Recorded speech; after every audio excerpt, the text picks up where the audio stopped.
Good evening, my rogue readers. My name is Erin Rogoff, and welcome back to my booktube channel, where your host is just a little bit crazy about books. Okay, a lot crazy about books, but there is nothing wrong with that. There are so many more things that someone can be addicted to that are worse than reading. Besides, reading can seriously damage your ignorance, so reading is all around a great hobby. Don't you agree? Anyway, with all that said and done, shall we get right into the book review of 10 After Closing by Jessica Bayliss. I have to say this is a great book right now, and I can't wait to tell you all about this book. So, as far as the genre goes, it's a young adult fiction thriller novel, and it is a standalone. However, I think there should be a sequel because I really enjoyed the storyline, the plot, the characters, basically everything about this book. There was so little I didn't like about the book, but I'll get into that in a little while.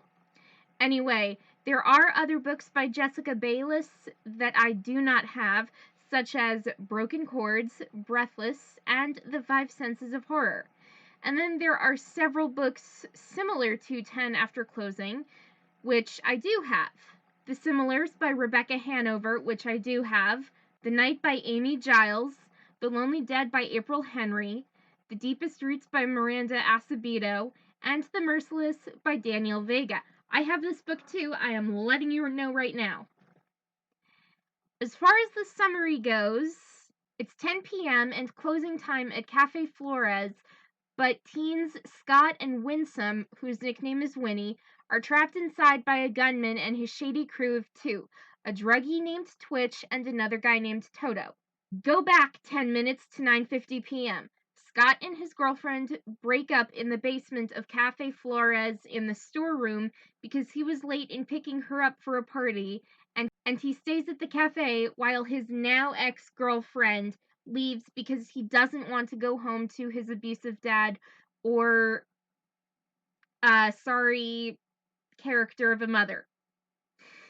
And also at 9:50, Winnie wanted to get away from her mom's overbearing nature for a night, and she is left alone at Cafe Flores after her best friend ditches her after bringing her to the cafe to hang out for a little while. Skip ahead to 10:10 p.m., so that's 20 minutes from 9:50. Gunshots are fired and someone is dead, so if Scott and Winnie and the rest of the hostages don't get out of there soon, they might not live to see sunrise. My initial thoughts on the book: I liked the alternating POVs between Scott and Winnie, and I get that it might be confusing to some readers, but it wasn't really confusing to me. And another thing that I think a great deal on is that I really hate Winnie's controlling mother. You'll do as I say and be a paramedic. You'll stop dancing for a hobby because you can't succeed in dancing. You'll stop with art because there's no real career in the arts. You won't go to any college you want because I'll choose that for you. Good daughters are obedient, so if you're not obedient, your father and I will throw you out of the house. This is a list of long negatives that I have to say about Winnie's mom, and if I went into any more detail, we would be here all night. So I'm just going to leave that right there. And another thing that I'm confused about is how stupid can these thieves be?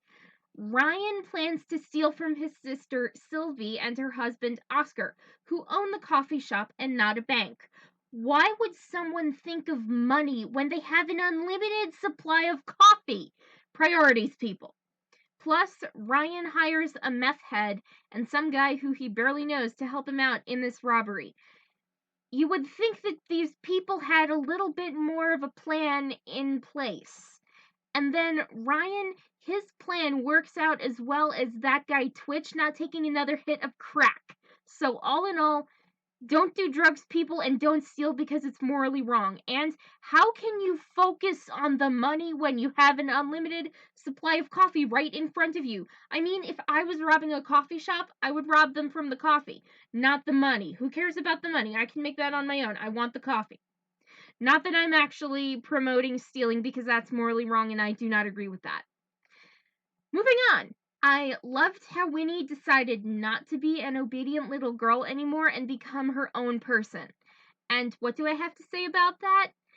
Parents who try to control every aspect of their children's lives aggravate me to no end because it is not right for a parent to have a script for their kids when it's the kids who are supposed to make their own script. Sorry, but this is just a topic that infuriates me. My parents don't do that, but I have seen friends experience that, and it gets me every single time. And about the characters in general, there were so many that I didn't like and very few that I did like, but there is a lot to say about all these characters. Scott, he's the suffer in silence type and very responsible. He has a job when neither of his parents do, and he pays all the bills, while his parents don't do anything, thus my conclusion. Winnie, she's understanding and sweet, and she has elements of shyness. Scott's mom is weak willed and fearful, doesn't stand up for herself or for Scott when her husband goes nuts. And Scott's dad, he's abusive, drunk, and an all around loser. Man, get a job and quit the liquor. Seriously. And then Winnie's parents, oh my gosh, how I adore them. If you can't see my complete sarcasm about that, then go back to school for the School of Sarcasm.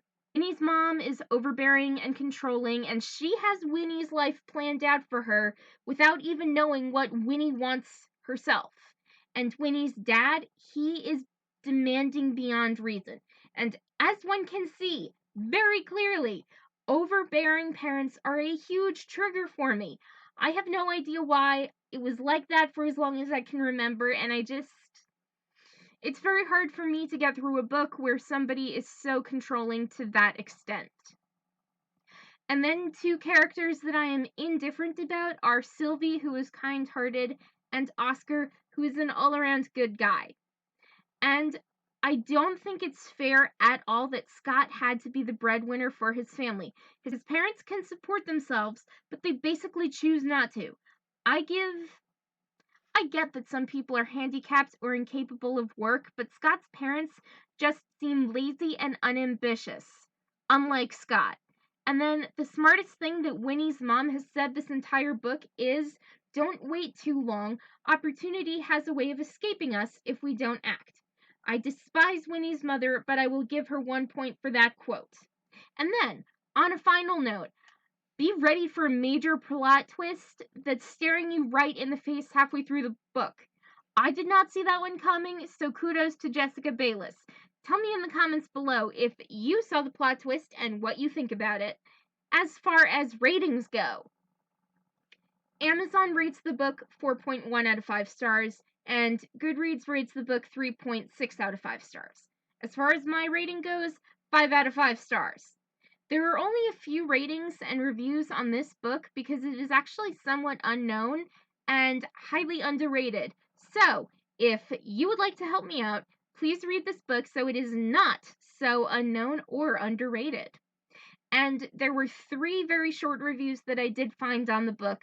This one girl, Mandy, rates the book 4 stars. You can tell this author has a PhD in psychology, which she does, because the characters' reactions and motivations were so right on. Super impressed. Samantha rates the book 4 stars. I thought Jessica Bayliss handled this book quite well, as the characters' struggles and emotions regarding the situation were crystal clear. And Megan rates the book 5 stars. Thrilling, captivating, and inventive. On a final note, the audience is... How do I explain this one? It can be for anyone who knows about curse words and death. That's the easiest thing that I can come up with right now. But it's a book that focuses on real-world drama in teenage social circles, and it's a sort of coming-of-age novel that takes place in the course of one night. Overall take on this book, I loved it, it was highly entertaining, and it is a definite reread on my list. And about Scott's parents as characters, don't depend on your child to be the adult when you don't feel like getting a job. Grow up. And about Winnie's parents as characters, your child is not yours to control, so don't force them to be who you think that they should be. Guide your kids to do the right thing and let them decide who they are and who they want to be, as long as it isn't hurting anyone. That's okay then. Question: will I recommend this book to my friends? Yes. Question: will I reread this book and read other books by Jessica Bayliss? Yes. Final question: do I want a sequel to 10 After Closing? Absolutely.